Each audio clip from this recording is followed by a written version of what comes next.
ஆண்டவரும் உலக ரட்சகருமாகிய இயேசு கிறிஸ்துவின் நாமத்தினால் உங்கள் அனைவருக்கும் அன்பின் வாழ்த்துதலையும் ஸ்தோத்திரங்களையும் தெரிவித்துக் கொள்கிறேன். கர்த்தர் நல்லவராய் இருக்கிறார். இப்போது கூட உங்களை சந்திப்பதில் மகிழ்ச்சி அடைகிறேன். இப்போது கூட நாம் கர்த்தருடைய வார்த்தை நிறைய கடந்து செல்வோம். நாம் வெற்றிகரமான எதிர்காலம் என்ற ஒரு தொடர் போதனை பார்த்து கொண்டிருக்கிறோம். இந்த தொடர் போதனை விசேஷ வண்ணமாக ஸ்கூல் ஸ்டூடெண்ட்ஸ்க்காகவும் காலேஜ் ஸ்டூடெண்ட்ஸ்க்காகவும் நம்ம எடுத்திருக்கோம். ஸோ ஒருவேளை இந்த காணொலிகளை நீங்க காலேஜ் ஸ்டூடெண்ட்ஸ் ஸ்கூல் ஸ்டூடெண்ட்ஸ் நீங்க கேட்கறதா இருந்தா உங்க ஃப்ரெண்ட் சர்க்கிளுக்கு நீங்க ஷேர் பண்ணுங்க. உங்க வாழ்க்கை ஒரு வெற்றியுள்ள எதிர்காலம் இருக்குதுன்னு நீங்க என்ன பண்ணிப்பீங்க, நிச்சயமா தெரிஞ்சுப்பீங்க. கேளுங்க, கர்த்தர் உங்களை ஆசீர்வதிப்பார். நம் கர்த்தருடைய வார்த்தை நிறைய கடந்து செல்வோம். அஹ் கடந்த ஒரு 7 நாட்களாக நம்ம பார்த்துட்டு இருக்கோம்.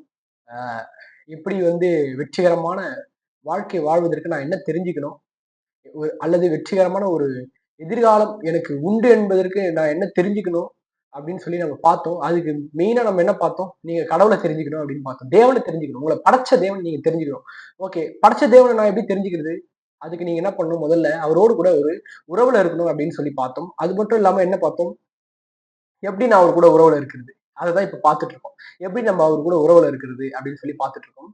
அதுல மிக முக்கியமாக ஒரு 3 அடிப்படைகளை உறவுல காண முடியுது அப்படின்னு பாக்குறோம். ஒரு உறவு நீங்க வைக்கிறீங்கன்னா ஒருத்தவங்க மேல, அதுல 3 அடிப்படையான காரியங்கள் இருக்கு. என்ன, நீங்க முதல்ல அந்த உறவுல இருக்கிறவங்கள நம்பணும்.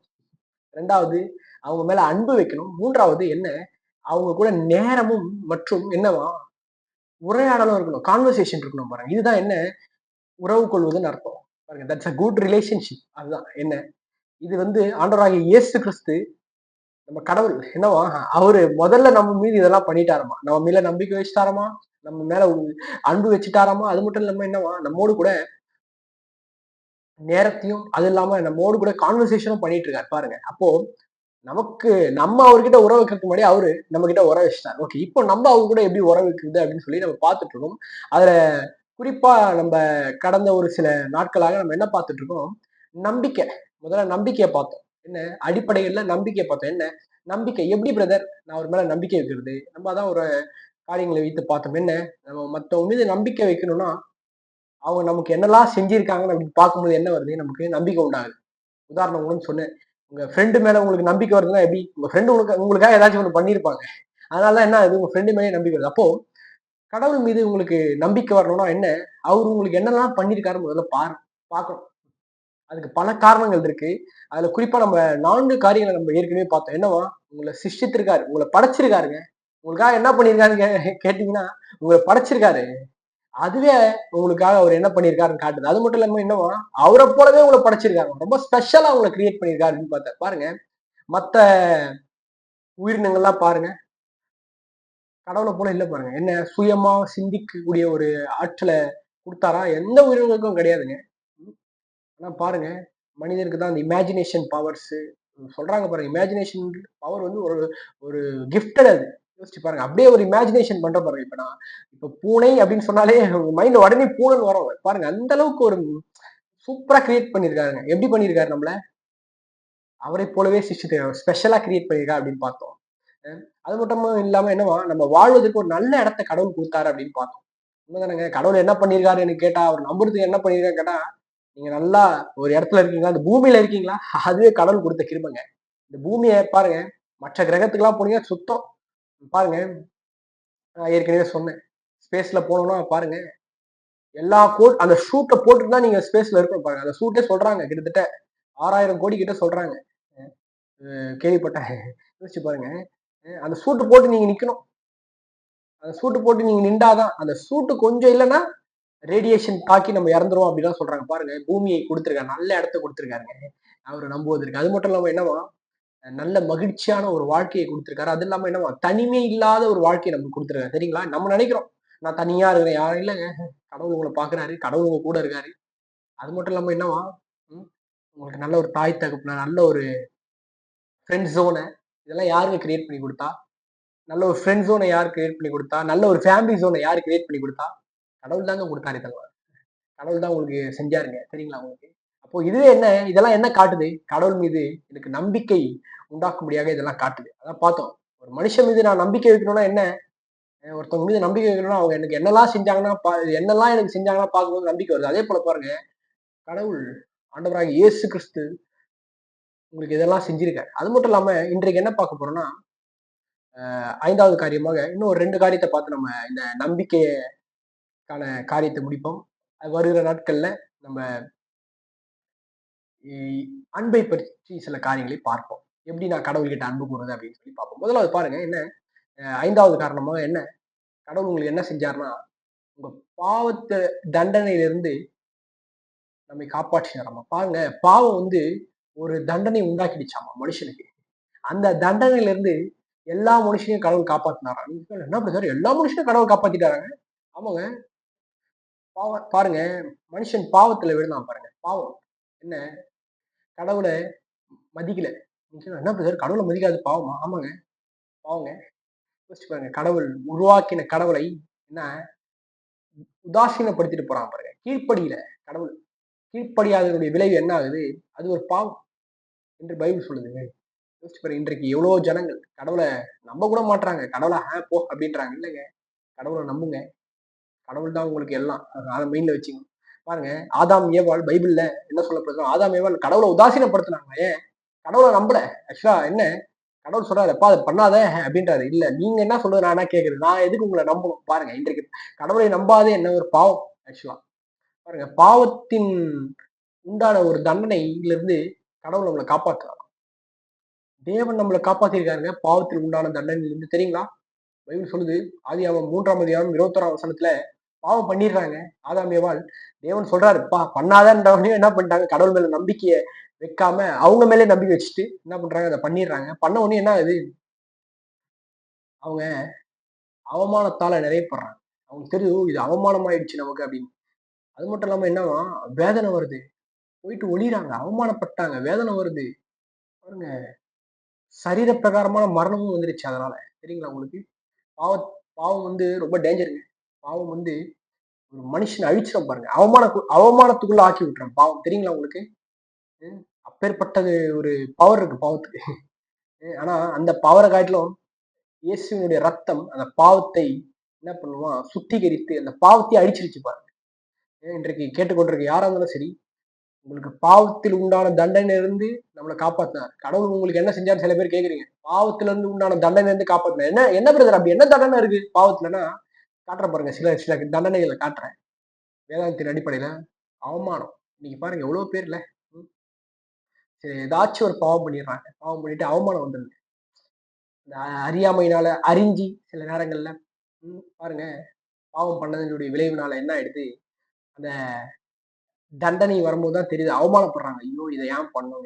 நீங்க கவலைப்பட தேவையில்லங்க. நீங்க ம், ம், பண்ணிட்டீங்களா?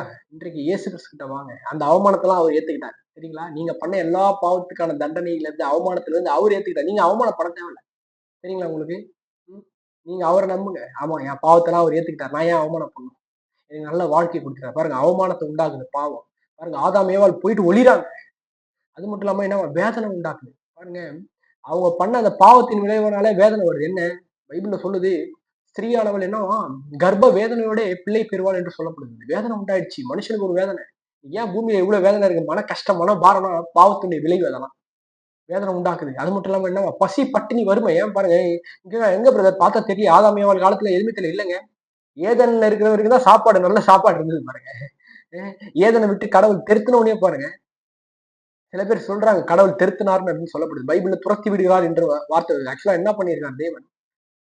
பாவத்தினுடைய விளைவுனால அவங்க ஓடுறாங்க, விலகி ஓடுறாங்க. வேற வழி இல்ல. ஏன்னா பரிசுத்தமான தேவன் முன்னாடி விலகி ஓடுறாங்க பாருங்க. தேவன் என்ன பண்றாரு? அவங்கள அந்த இடத்திலிருந்து என்ன பண்றாரு? தள்ளி வைக்கிறார். ஏன்னா அவங்க கிட்ட வர முடியாது. தேவன் கிட்ட வர முடியாது. ஏன்னா பாவம் செஞ்சுட்டாங்கல்ல. அதுக்கான பரிகாரம் இருக்கு. அந்த பரிகாரம் என்ன? ரத்தம் சிந்தப்படும் என்று பைபிள் சொல்லுது. ரத்தம் சிந்தினாதான் அந்த பரிகாரம். பாருங்க, பசி, பட்டினி, வறுமை. அப்புறம் பாருங்க, ஏதேன்ல இருந்து இருக்கிற வரைக்கும் நல்ல வேலை இருந்தது. தெரியுமா உங்களுக்கு? ஏதேன்ல இருக்கும்போது நல்ல வேலை. பாவம் செய்யறதுக்கு முன்னாடி நல்ல வேலை. பாவம் செஞ்சுட்டு போய் வேலையே இல்ல பாருங்க. தெரியுமா உங்களுக்கு? அதான் போயிட்டு வேலையை தேடி இருப்பாரு நினைக்கிறேன். அது மட்டும் இல்லாம என்னவா மரணம் உண்டாயிடுச்சு. சரீர பிரகாரமான ஒரு மரணம். உங்களுக்கு தெரியுங்களா? கடவுள் மனிதனை உருவாக்கும் பொழுது மரணமே இல்லாத ஒரு வாழ்க்கை கொடுக்கும்படிதான் மனிதனை உருவாக்கினார் கடவுள். ஆனா பாருங்க, பாவத்தின் விளைவால் மரணம் வந்துருச்சு. அந்த மரணத்தின் மூலமா என்ன? 2 விதமான மரணமா. சரீரமும் செத்து போயிடும். ஆவிக்குரிய மனிதன் ஒருத்தர் இருக்காங்க பாருங்க பைபிள்ல. என்ன? மனுஷனை ஆவி, ஆத்மா, சரீரம் என்று ஒரு இருக்கு. அந்த ஆவி மனிதன் என்னவா? அவனுக்கு நரகம் என்கின்ற ஒரு தண்டனை வந்துருச்சு. பாருங்க ஒரு விஷயம் என்ன, இதெல்லாம் பாவத்தில் உண்டான ஒரு தண்டனை. இதுல இருந்தெல்லாம் கடவுள் நம்மளை காப்பாத்திருக்காரு. கேட்கலாம், என்ன பிரதர் இதுல இருந்தெல்லாம் காப்பாத்திட்டாரா? ஆமாங்க. அவமானத்துல இருந்து காப்பாத்திட்டாரு. மனவேதனை, மனபாரம், வேதனை எதுவுமே நீங்க இனி பார்க்கவே வேண்டாம். அது மட்டும் இல்லாம என்னவா, பசி, பட்டினி, வறுமை, பொருளாதார குறைபாடு, இது எல்லாத்துல இருந்து கடவுள் உங்களை காப்பாத்திட்டாரு தெரியுங்களா? இன்னைக்கு நம்ம யோசிக்கிறோம், இல்லையா பிரதர் பார்த்தா தெரியலையே, எங்க வீட்டுல ரொம்ப வறுமையாகுது, பசி பட்டினியாகுது, பொருளாதாரம் பினான்சியல்ல ரொம்ப நம்ம கஷ்டப்படுறோம் இல்லைங்க. அப்போ நீங்க என்ன சரியா சரியா கடவுளை பார்க்கல. இந்த மீட்பரை பாருங்க, இயேசு என்கின்ற இந்த மீட்பரை பாருங்க. இயேசு இதெல்லாம் பண்ணிட்டாருங்க சரிங்களா? கல்வாரி சிலுவையில பைபிள் சொல்லுது, இயேசு கிறிஸ்து ஒரு கடவுளுங்க. கடவுள் நமக்கா இந்த பூமிக்கு வந்து பாருங்க. கேட்கலாம், ஏன் பிரதர் கடவுள் ஏன் பிரதர் மனுஷனா வரணும் இந்த பூமிக்கு? பாருங்க, வேற ஆப்ஷனே இல்லை. கடவுள் வந்தா மீட்க முடியும். கடவுளால மட்டும் தான் காப்பாற்ற முடியும். வேற ஆப்ஷனே கிடையாது. யோசிச்சு பாருங்க, எப்படிங்க அவமானத்தை யாருங்க மூட முடியும்? வேதனையை யாருங்க இது பண்ண முடியும்? பசி பட்டினி வறுமை யாருங்க தீர்க்க முடியும்? இதெல்லாம் விடுங்க, இதெல்லாம் அப்படி இப்படின்னு நீங்க சொல்லலாம் பிரதர், இதெல்லாம் பண்ணிக்கலாம் பிரதர், காசு இருக்குது ஏதாச்சும் பார்த்து பண்ணிக்கலாம். இல்லைங்க, சரீர மரணத்தை எப்படிங்க, மரணத்துல இருந்து எப்படிங்க காப்பாற்ற முடியும் ஒரு மனுஷனை? மனுஷனால காப்பாற்றவே முடியாது, மனுஷனால பண்ணவே முடியாது, கடவுள் தான் பண்ணும். அப்ப பாருங்க, கடவுள் என்ன பண்றாரு, மனிதனா இந்த பூமிக்கு வராரு பாருங்க. மனுஷன் செய்த அந்த தவறுகளை என்ன பண்றாரா, கடவுள் மனிதனாய் வந்து, அவர் தான் இயேசு கிறிஸ்து. இயேசு கிறிஸ்து என்ன பண்றாரு, மனுஷனா இந்த பூமிக்கு வந்து என்ன பண்றாரு, நம்முடைய பாவங்கள் எல்லாவற்றையும் அவர் ஏற்றுக்கிறார். அவர் பாருங்க, அவர் அவமானப்படுறாரு, கல்வாரி சிலுவையில அவமானப்பட்டார் தெரியுங்களா? உங்களை என்னையும் படைத்த கடவுளுங்க, அவர் அவமானப்படுறாரு. ஏங்க, நீங்க அந்த தண்டனையில இருந்து உங்களை காப்பாத்துறதுக்காக அவர் அவமானப்பட்டார். அது மட்டும் இல்லாம அவர் வேதனைப்படுறாரு, பசி பட்டினி வறுமை தெரியுங்களாங்க, தாகம் தாகம்னு கேட்கிறாரு. அது மட்டும் இல்லாம நல்லா தேவன் பாருங்க, இயேசு கிறிஸ்து இந்த பூமியில இருக்கும்போது நல்லா பாருங்க, அவர் பிறக்கும் போதே ஐஸ்வர்யவானா தான் பிறந்தாரு. பாருங்க, சில பேர் சொல்றாங்க அவர் ஐஸ்வர்யவானா பிறகு இல்லைங்க. பிறக்கும் போது பாருங்க, சாஸ்திரிகள்லாம் வந்து வெள்ளி பொண்ணு விலையேற பெற்ற காரியங்கள், விலையேற பெற்ற கற்கள் எல்லாம் முதல் கொண்டு தேவனுக்கு எடுத்துட்டு வந்து கொடுக்குறாங்க பாருங்க, படைத்தவர். யோசிச்சு பாருங்க. அதான் நான் சொல்லுவேன், இயேசு கிறிஸ்து பிறக்கும் போதே அவங்க அப்பா அம்மாவை என்ன பண்ணாரா, இந்த உலகத்துல இருக்கிற அவங்க அப்பா அம்மாவை என்ன பண்ணாரா, பணக்காரனா மாத்தி விட்டாரு தெரியுங்களா உங்களுக்கு? பொருளாதார ரீதியில அவர்களை உயர்த்தினார் தெரியுங்களா உங்களுக்கு? பிறக்கும் போதே ஒரு விஷயம் நல்லா புரிஞ்சுக்கணும். என்ன, நம்ம ஆண்டவராக இயேசு கிறிஸ்து நம்ம நல்லா வாழ்வதற்கு தான் அவரு மரிச்சாரு. பைபிள் சொல்லுது, இப்படியாவே சொல்லுகிறது, நாம் என்னவா, நாம் நம்முடைய தரித்திரத்தை நீக்க அவர் என்ன பண்ணாரா, தரித்திரர் ஆனார். நம்ம ஐஸ்வர்யவானாகும்படி அவர் தரித்திரனார் என்று வேதம் சொல்லுது. அப்போ ஒரு காரியத்தை நீங்க நல்லா புரிஞ்சுங்க, என்ன, கல்வாரி சிலுவையில இயேசு கிறிஸ்து மரிச்சாருங்க. ஏன் மரிச்சாருன்னா, நம்ம மரணமே இல்லாத ஒரு வாழ்க்கை வாழபடி. இன்றைக்கு பாருங்க, சரீர மரணம் இருக்கு. ஏன்னா இயேசு கிறிஸ்து வரப்போறாரு, 2ஆம் வருகை வரப்போறாரு. அவர் வந்துதான் என்ன பண்ண போறாரா, இந்த மரணத்தையும் மாத்திருவார். சரீர பிரகாரம் வருகிற மரணத்தையும் மாத்திருவார். ஆனா ஆவிக்குரிய மரணம் இருக்கு பாத்தீங்களா, அந்த நரகத்துல இருந்து நம்மளை காப்பாத்துறதுக்கு என்ன பண்றாரு இயேசு கிறிஸ்து, கல்வாரி சிலுவையில மரிச்சிட்டார். மரிச்சு உயிர் தெழுந்தார் பாருங்க. அதே காட்டு என்ன, நீ என்ன நம்பு, நான் உன்னை காப்பாத்திட்டேன்னு நம்பு அப்படின்ட்டு பாருங்க. இன்றைக்கு கேட்கிற நீங்க வாலிப பிள்ளைங்க, நீங்க கேக்குறீங்கன்னா, உங்களுக்கு எனக்கு கடவுள் என்ன பண்ணாரு, நான் அவரை நம்புறதுக்குன்னா சிம்பிள். என்ன, உங்க பாவ தண்டனையில இருந்தே காப்பாத்திட்டாருங்க கடவுள். என்ன மாதிரி தண்டனையில இருந்து, அவமானம் என்கின்ற தண்டனையில இருந்து, வேதனை, மன கஷ்டம், மனபாரன்ற தண்டனை, பசி பட்டினி வறுமைன்ற தண்டனை, பொருளாதார குறைபாடு, பினான்சியல்லா இருக்கிற அந்த தண்டனையில இருந்து, அது மட்டும் இல்லாம என்னவா, நரகத்துல இருந்து உங்களை காப்பாத்திட்டாரு. யோசிச்சு பாருங்க. இதுல இருந்துலாம் உங்களை காப்பாத்திருக்காருன்னா, அப்போ வெற்றிகரமான ஒரு வாழ்க்கை எல்லாமே இருக்கும் உங்களுக்கு.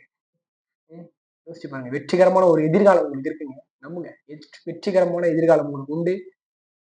கர்த்தர் தாமே உங்களை யாவரையும் ஆசீர்வதிப்பாராக. ஆமென்.